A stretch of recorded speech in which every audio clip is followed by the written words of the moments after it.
ओम शांति। आज 24 दिसंबर 2024 सुनते हैं बाबा की साकार मधुर महावाक्य। बाबा ने कहा, मीठे बच्चे, अपार खुशी व नशे में रहने के लिए दे अभिमान की बीमारी छोड़ प्रीत बुद्धि बनो। यानी बॉडी कॉन्शियसनेस की बीमारी से हटो, अपने को आत्मा समझो और बाबा से बुद्धि की प्रीत जोड़ो। अपनी चलन सुधारो। प्रश्न है, किन बच्चों को ज्ञान का उल्टा नशा नहीं चढ़ सकता? जो बाप को यथार्थ जानकर याद करते हैं। भगवान जो है, जैसा है, उसका नाम, रूप, देश काल सब कुछ एक्यूरेट जानकर उनके गुण, कर्तव्य, महिमा उस रीति जिस उन्हें याद करते हैं, दिल से बाप की महिमा करते हैं। जिनका पढ़ाई पर पूरा ध्यान है, उन्हें ज्ञान का उल्टा नशा नहीं चढ़ सकता। जो बाप को साधारण समझते हैं, वे बाप को याद कर नहीं सकते। याद करे तो अपना समाचार भी बाप को अवश्य दे। बच्चे अपना समाचार नहीं देते तो बाप को ख्याल चलता कि बच्चा कहाँ मूर्छित तो नहीं हो गया। ओम शांति। बाप बैठ बच्चों को समझाते हैं, बच्चे जब कोई नया आता है तो उनको पहले हद और बेहद दो बाप का परिचय दो। बेहद का बाबा माना बेहद की आत्माओं का बाप। वे हद का बाप हर एक जीव आत्मा का अलग है। जो हद का बाप है माने शरीर का पिता है, वे सबके अलग अलग हैं और एक जन्म का एक पिता होगा। लेकिन यहाँ पर बाबा सब आत्माओं के पिता हैं। ये नॉलेज भी सभी एक रस धारण नहीं कर सकते हैं। कोई 1%, कोई 95% धारण करते हैं। यह तो समझ की बात है। सूर्यवंशी चंद्रवंशी घराना होगा ना। राजा रानी तथा प्रजा, प्रजा में सभी प्रकार के मनुष्य होते हैं। प्रजा माना ही प्रजा। बाप समझाते हैं, ये पढ़ाई है। हर एक अपनी बुद्धि अनुसार ही पढ़ते हैं। हर एक को अपना अपना पाठ मिला हुआ है। जिसने कल पहले जितनी पढ़ाई धारण की है, उतनी अभी भी करते हैं। पढ़ाई कभी छिपी नहीं रह सकती है। पढ़ाई अनुसार पद भी मिलता है। बाप ने समझाया है, आगे चल इम्तिहान होगा। पढ़ते किस लिए हैं? इम्तिहान देने के लिए। बिगर इम्तिहान के ट्रांसफर हो न सके तो पिछाड़ी में सब मालूम पड़ेगा। परंतु अभी भी समझ सकते हो हम किस पद के लायक हैं। बच्चा भी समझता है ना स्कूल में कि हम किस तरह की पढ़ाई पढ़ रहे हैं। बाबा कहते, बच्चे रिजल्ट तो अंत में आएगी, परंतु अभी भी हम समझ सकते हैं कि हम किस तरह की पढ़ाई पढ़ रहे हैं। भल लज्जा के मारे सभी हाथ उठा लेते हैं, परंतु समझ सकते हैं ऐसे हम कैसे बन सकते हैं। बाबा हाथ उठवाते हैं ना, लक्ष्मी नारायण कौन कौन बनेंगे, तो बच्चे हाथ उठाते हैं सारे। परंतु बाबा कहते वो लज्जा के मारे हाथ उठा लेते हैं, पर अंदर में समझते हैं हम ऐसे कैसे बन सकते हैं, फिर भी हाथ उठा देते हैं। यह भी अज्ञान ही कहेंगे। बाप तो झट समझ जाते हैं कि इससे तो जास्ती अकल लौकिक स्टूडेंट में होता है। वह समझते हैं हम स्कॉलरशिप लेने लायक नहीं हैं, पास नहीं होंगे। वे समझते हैं टीचर जो पढ़ाते हैं उसमें हम कितने मार्क्स लेंगे। ऐसे थोड़ी कहेंगे कि हम पास विद ऑनर होंगे। यहाँ तो कई बच्चों में इतनी भी अकल नहीं है। दे अभिमान बहुत है। भल आए हैं यह देवता बनने के लिए, परंतु ऐसी चलन भी तो चाहिए। बाप कहते हैं, विनाश काले विपरीत बुद्धि, क्योंकि कायदे से बाप से प्रीत नहीं है। बाप तुम बच्चों को समझाते हैं विनाश काले विपरीत बुद्धि का यथार्थ अर्थ क्या है। ये समय जबकि परिवर्तन का युग परिवर्तन का चल रहा है, तो इस समय पे हम सब बच्चों की प्रीत बाबा से होनी चाहिए। तो बाबा कहते हैं बच्चे अगर इस समय पे विपरीत बुद्धि बनेंगे तो फिर उसका क्या रिजल्ट निकलेगा। बच्चे ही पूरा नहीं समझ सकते हैं तो फिर वह क्या समझेंगे। बाप को याद करना ये तो हुई गुप्त बात। पढ़ाई तो गुप्त नहीं है ना, पढ़ाई में नंबर वार होते हैं, एक जैसा थोड़े ही पढ़ेंगे। बाबा समझते हैं अभी तो बेबी है, माने छोटे बच्चे हैं। ऐसे बेहद के बाप को 3-3 4-4 मास याद भी नहीं करते हैं। मालूम कैसे पड़े कि याद करते हैं। बाप को पत्र तक नहीं लिखते कि बाबा मैं कैसे कैसे चल रहा हूँ, क्या क्या सर्विस करता हूँ। बाप को बच्चों की कितनी फिक्र रहती है कि कहाँ बच्चा मूर्छित तो नहीं हो गया है, कहाँ बच्चा मर तो नहीं गया। माने ज्ञान, ज्ञान से मर तो नहीं गया, ज्ञान तो नहीं छोड़ दिया। कोई तो बाबा को कितना अच्छा अच्छा सर्विस समाचार लिखते हैं। बाप भी समझते हैं बच्चा जीता है। सर्विस करने वाले बच्चे कभी छिप नहीं सकते। बाप तो हर बच्चे का दिल लेते हैं कि कौन सा बच्चा कैसा है। देह अभिमान की बीमारी बहुत कड़ी है। बाबा मुरली में समझाते हैं कईयों को तो ज्ञान का उल्टा नशा चढ़ जाता है, अहंकार आ जाता है, फिर याद भी नहीं करते, पत्र भी नहीं लिखते। तो बाप भी कैसे याद करेंगे, क्योंकि किसी से भी कनेक्शन जोड़ने के लिए दोनों तरफ की याद चाहिए। याद से याद मिलती है ना, तो परमात्मा को भी याद करने से परमात्मा की याद हमें प्राप्त होती है। अभी तुम बच्चे बाप को यथार्थ जानकर याद करते हो, बाबा की दिल से महिमा करते हो। कई बच्चे बाप को साधारण समझते हैं, बाबा बाबा कहते कहते ऑर्डिनरी बाबा समझते हैं, परंतु वो तो ऑलमाइटी है, ऑलमाइटी अथॉरिटी। कई बच्चे बाप को साधारण समझते हैं इसलिए याद नहीं करते। बाबा कोई भपका आदि थोड़ी दिखाएंगे। समझो बाबा श्री कृष्ण रूप में आते तो उनको कोई छोड़ते, कोई नहीं छोड़ते। बाबा इतना साधारण रूप से आए कि कोई भपका ही नहीं दिखाया, तो बच्चे भी क्या करते हैं, उन्हें साधारण समझ लेते हैं। भगवानुवाच, मैं तुम्हें विश्व की राजाई देने के लिए राजयोग सिखलाता हूँ। तुम ऐसे थोड़ी समझते हो कि हम विश्व की बादशाही लेने के लिए बेहद के बाप से पढ़ते हैं। ये नशा हो तो अपार खुशी का पारा सदा चढ़ा रहे। क्या क्या हमें रहना है नशा? बाबा कहते हैं कि तुम भी ऐसा समझो कि हम भी बाबा से विश्व की बादशाही लेने के लिए पढ़ते हैं, तो क्या होगा, खुशी का पारा सदा चढ़ा रहेगा।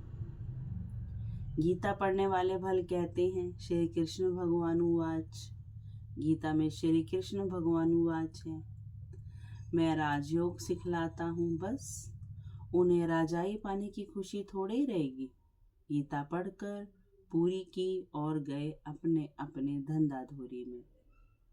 तुमको तो अभी बुद्धि में है कि हमको बेहद का बाप पढ़ाते हैं, उन्हें ऐसा बुद्धि में नहीं आएगा। वो तो केवल गीता पढ़ेंगे और फिर वापस से उनकी बुद्धि दुनिया तरफ जाएगी। बाबा कहते नहीं बच्चे, उनकी बुद्धि में ये नशा नहीं आएगा, तो पहले पहले कोई भी आए तो उनको दो बाप का परिचय देना है, एक हद का बाप और एक है सबका बेहद का बाप। बोलो भारत स्वर्ग था, अभी नरक है। ये कलयुग है, इसे स्वर्ग थोड़े ही कहेंगे, ये तो कलयुग है, जगह जगह भ्रष्टाचार लगा पड़ा है। ऐसे तो नहीं कहेंगे कि सतयुग में भी है, कलयुग में भी है, कि यही सतयुग है यही कलयुग है। बाबा कहते हैं ऐसे नहीं। किसको दुख मिला तो कहेंगे ये नरक में है, किसको सुख है तो कहेंगे स्वर्ग में है। ऐसे बहुत कहते हैं। दुखी मनुष्य नरक में है, हम तो बहुत सुख में बैठे हैं। महल माड़ियाँ मोटरें आदि हैं, समझते हैं हम तो स्वर्ग में हैं। गोल्डन एज आयरन एज एक ही बात है। तो पहले दो बाप की बात बुद्धि में बिठानी है। बाप ही खुद अपनी पहचान देते हैं। वे सर्वव्यापी कैसे हो सकता है? सबके अंदर परमात्मा कैसे हो सकते हैं? क्या लौकिक बाप को सर्वव्यापी कहेंगे? भाई कोई भी मिले, चाचा ताऊ मामा अंकल फूफा, क्या हम सबको अपना पिता बोलते हैं? तो जब हद के पिता को हम पहचान लेते हैं कि वो एक है, वो अलग है, तो ये तो पारलौकिक परम पिता है। तो वो सबके अंदर कैसे हो सकते हैं? हाँ, उनकी क्वालिटीज, उनकी पावर्स अलग अलग रूप में आत्माओं में है, परंतु वो सबके अंदर है ये नहीं हो सकता। बाबा कहते हैं अभी तुम चित्र में दिखाते हो आत्मा और परमात्मा का रूप तो एक ही है, उसमें फर्क नहीं है, एक जैसे हैं। सूक्ष्म स्टार लाइट, ऐसे ही आत्मा, ऐसे ही परमात्मा। आत्मा और परमात्मा कोई छोटा बड़ा नहीं है। इन साइज में कोई छोटा बड़ा नहीं है, परंतु पावर में तो बहुत डिफरेंस है। सभी आत्माएं हैं, वह भी आत्मा है, तभी उन्हें क्या कहते हैं? आत्मा, परमात्मा। वो परम आत्मा है। वे सदा परम धाम में रहते हैं, इसलिए उन्हें परम आत्मा कहा जाता है, सुप्रीम फादर। सिर्फ तुम आत्माएं जैसे आती हो वैसे मैं नहीं आता, हम सब गर्भ से आते हैं। शिव बाबा प्रवेश करते हैं, मैं अंत में इस तन में आकर प्रवेश करता हूँ। ये बातें कोई बाहर का समझ ना सके। बात बड़ी सहज है, बात तो बहुत सहज है, परंतु अचानक से कोई आ जाए, बाहर का कोई बच्चा, तो बाबा कहते वो ऐसे समझ नहीं सकेगा। उसके लिए तो 7 डेज का कोर्स ही चाहिए ये बातें समझने के लिए, वरना कहेंगे ये तो अपनी अपनी मारते हैं। बाबा कहते फर्क सिर्फ इतना है, जो बाप के बदले वैकुंठवासी श्री कृष्ण का नाम डाल दिया है। क्या श्री कृष्ण ने वैकुंठ से नरक में आकर राजयोग सिखाया? उनका टाइम पीरियड अलग है सतयुग, और हमारा टाइम पीरियड अलग है, जबकि हम दुर्गति में हैं। तो बाबा कहते हैं वो उड़ के कोई आएंगे वहां से। तो बाबा कहते हैं श्री कृष्ण कैसे कह सकता है, देह सहित दे के सब धर्म को भूल मुझ एक को याद करो, जबकि वो खुद ही देह में है श्री कृष्ण। लेकिन केवल एक निराकार परमपिता परमात्मा शिव बाबा ही है, जिनको अपना कोई देह नहीं है। तो वो कह सकते हैं ये बात कि देह सहित देह के सब धर्मों को भूल अपने को आत्मा समझो और मुझ बाप को याद करो, क्योंकि वो स्वयं भी एक आत्मा है। देहधारी की याद से पाप कैसे कटेंगे? श्री कृष्ण तो एक छोटा बच्चा, और कहा मैं साधारण मनुष्य के वृद्ध तन में आता हूँ, कितना फर्क हो गया। इस एकज भूल के कारण सभी मनुष्य पतित कंगाल बन गए हैं। यहाँ कंगाल होने का मतलब सुख शांति पवित्रता से है। बाबा कहते हैं ये एक ही भूल है, क्योंकि कनेक्शन तोड़ दिया परमात्मा से सब बच्चों का, और श्री कृष्ण से जुड़ गया, तो प्राप्ति भी हद की होगी। बाबा कहते हैं ना मैं सर्वव्यापी हूँ, ना श्री कृष्ण सर्वव्यापी है, हर शरीर में आत्मा सर्वव्यापी है। मुझे तो अपना शरीर भी नहीं है। हर आत्मा को अपना अपना शरीर है, नाम हर एक शरीर पर अलग अलग पड़ता है।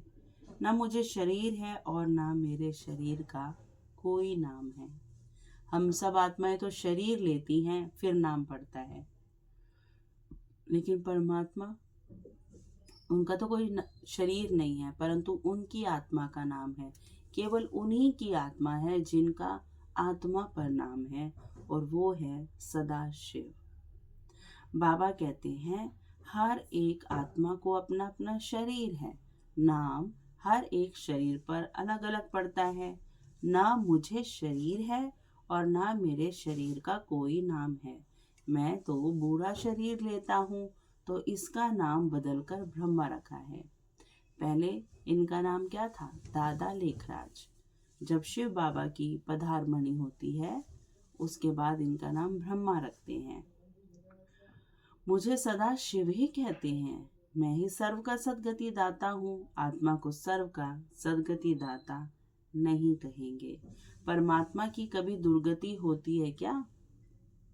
आत्मा की ही दुर्गति और आत्मा की ही सदगति होती है। ये सभी बातें विचार सागर मंथन करने की है, नहीं तो दूसरों को कैसे समझाएंगे। परंतु माया ऐसी दुस्तर है जो बच्चों की बुद्धि आगे नहीं बढ़ने देती।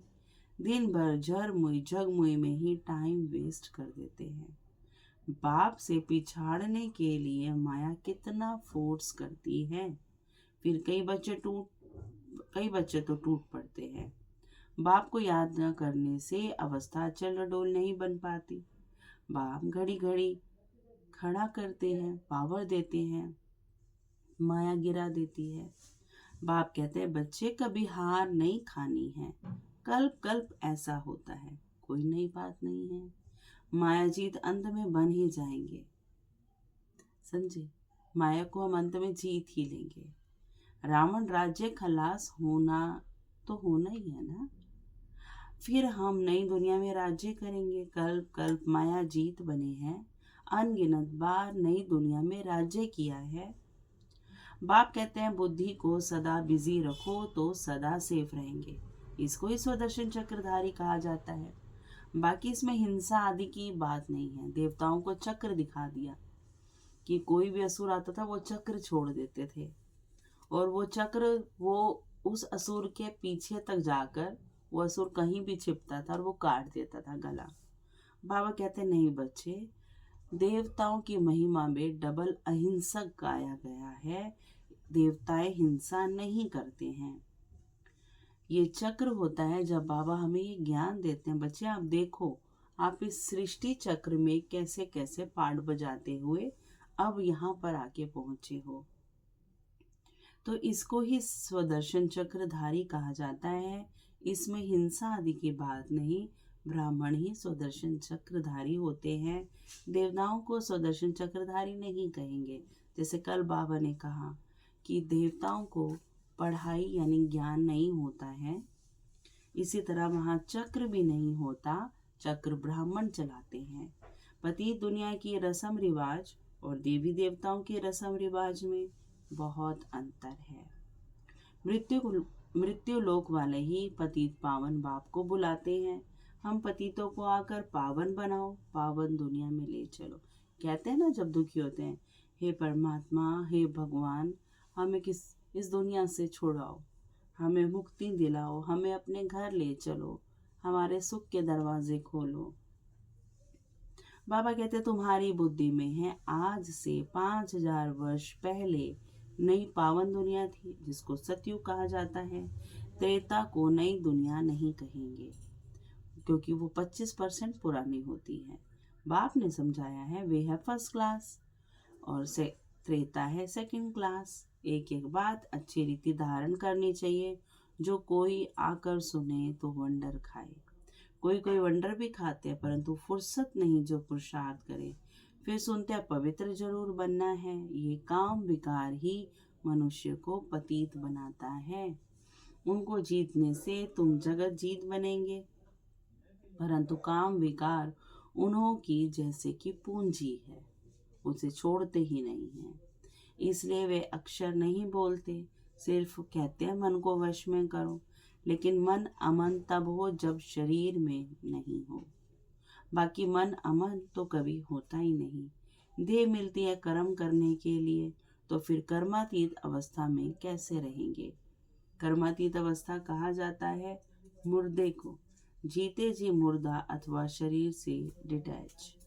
बाप तुमको शरीर से न्यारा बनने की पढ़ाई पढ़ाते हैं। शरीर से आत्मा अलग है। बाबा कहते आत्मा परम धाम की रहने वाली है।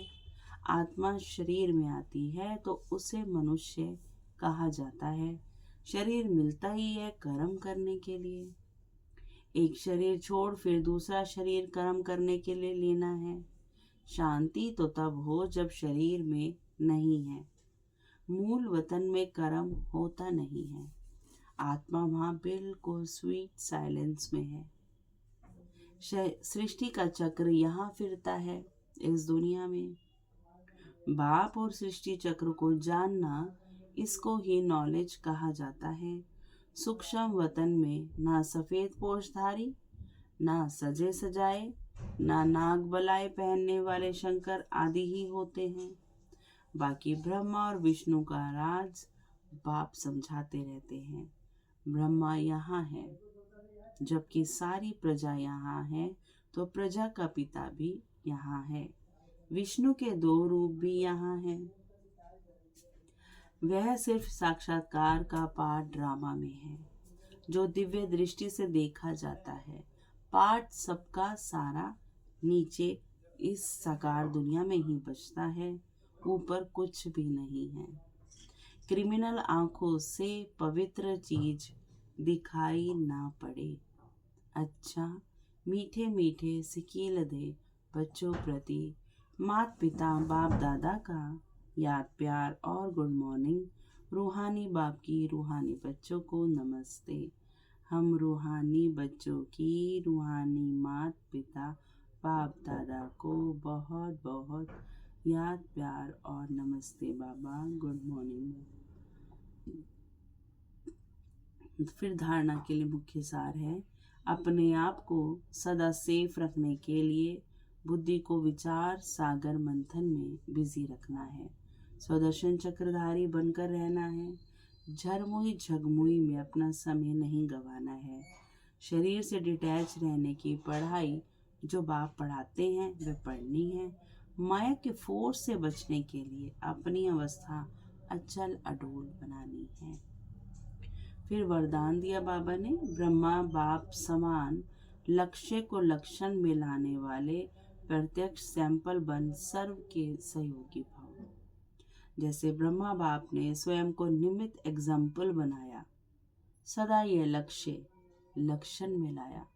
जो भी टारगेट लिया उसे उसके लक्षणों को स्वयं में दिखाया। जोटे सो अर्जुन, इसी में नंबर 1 बने। हर धारणा को पहले खुद में समाया, इसमें नंबर 1 बने। तो ऐसे फॉलो फादर करो, कर्म द्वारा सदा स्वयं जीवन में गुण मूर्त बने। प्रत्येक सैंपल बन, औरों को सहज गुण धारण करने का सहयोग दो। इसको कहते हैं गुणदान। दान का अर्थ ये है सहयोग देना। कोई भी आत्मा अब सुनने के बजाय प्रत्यक्ष प्रमाण देखना चाहती है, तो पहले स्वयं को गुण मूर्त बनाओ। स्लोगन है, सर्व की निराशाओं का अंधकार दूर करने वाले ही ज्ञान दीपक हैं। सर्व की निराशाओं का अंधकार दूर करने वाले ही ज्ञान दीपक हैं। अच्छा, ओम शांति। शुक्रिया मीठे बाबा, शुक्रिया।